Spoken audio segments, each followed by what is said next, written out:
Arratsaldeon, saia transferentzi honetan egin behar da adimen artifizialako informazio bilaketarako web orri ezberdinak eman. Orduan,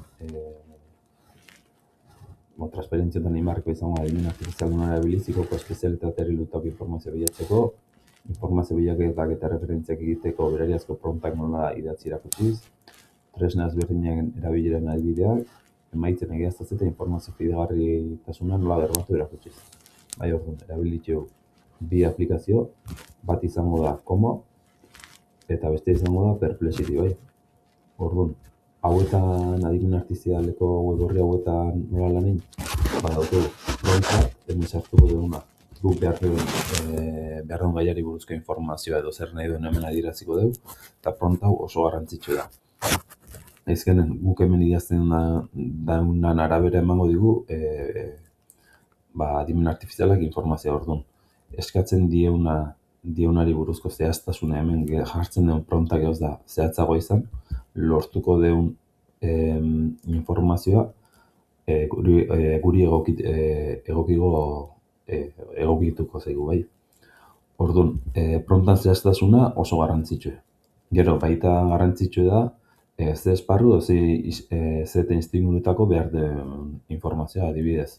Ez da berdina izango gu jartzea hemen DBH-ko ikasleentzako behar duen informazioa edo lanbide heziketako ikasleentzako behar duen informazioa. Ezkenen DBH-ko ikasleentzako soldadura oso sakon ez du behar, baina adibidez lanbide heziketako ikasleek beharko du askoz informazio zehatzago batez hori lantzen nahi dielako.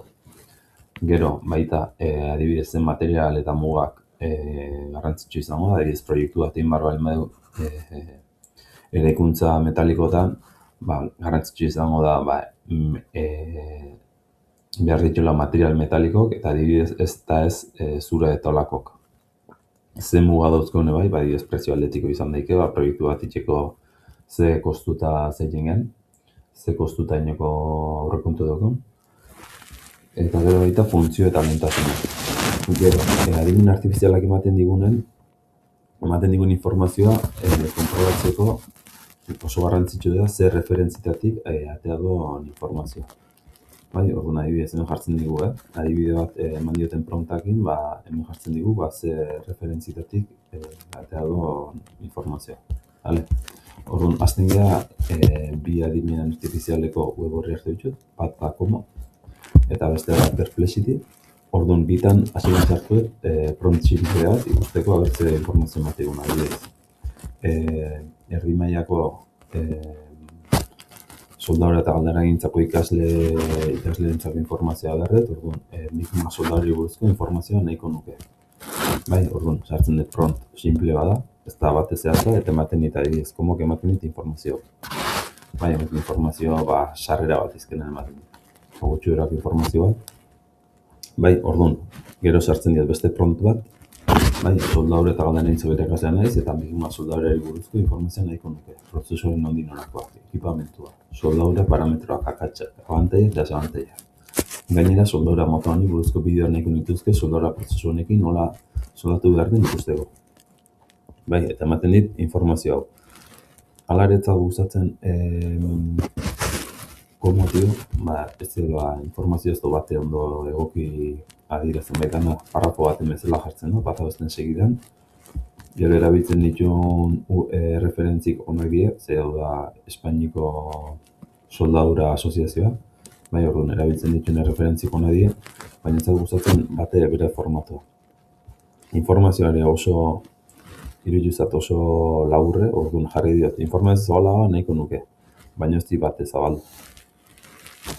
Eta behiz eman da informazioa ordenatzea eta klasen emateko moduan jartzea. Emandako informazioa ordenatzen nahi guenek, klasen emateko moduan. Eta behiz berdin utzit, orduan, emaidazu informazioa aurkezpena egiteko moduan jarri dira. Eta hala ere, jarri dit informazioa bai, baina marko nuke honekin aurkezpen bat imartzen dira. Eta bat egoki iruditzen, gero izkenen aurkezpena nik egiten mugabarko nuke eta ez dola bat egoki ordena. Como hau ez asko guztua. Bigarren adibidea ibilikotena da Perplexity. Bai, orduan Perplexity nien front berdin sartu Eta prompt berdinekin, ja askoz lehen baino informazio gehiago eman dit, eta hobeto ikusten duzuenez, hobeto ordenauta da. Hala ere, klaseen antzeko informazio asko zegi behar. Orduan, jarri dut, lehenko prompt berdin bai. Soldadura eta galdara egintzako irakaslea naiz, eta Enigma soldaduri buruzko informazioa nahiko nuke. Prozesuaren nondik norakoa, ekipamentoa bai, lehenko prompt berdine. Eta jarri dizkit hasieran bideo batzuk, eta gero Enigma soldadurari apuntek eta ordenauta jartzea. Prozesuaren nondik norakoak, ekipamentoa, soldadura parametro nagusiak bai, eskautako danak, taulak, material didaktiko euskeraz, jakinbe plataforma, Enigma soldadura unitatea, prozesua parametroak, lan metodologia segurtantza sakatsak, azal egituraturekin FP-ko material gisa oso aproposa, bai? Eta jartzeit, informazio gehi barra honen dauketen. Euskarazko eskema eta fitxa praktikoak, soldadura praktikatzeko, Wikiteka. Adibidez, hori oso ondo da. Gero, bideo gomendioa praktikak erakusteko jarri itzizu, YouTubeko bideo ezberdinek. Bai, nahi askoz praktiko iruditzen zata zaiteko. Eta gero jarri informazioa sakondu nahi bai, galdera batzu jarri dit, adibidez, zei buruz informazio gehiago behar bali maneko, bai, hemen, segimientos, bai, aluminio soldaran zein parametro rolatu behar dira.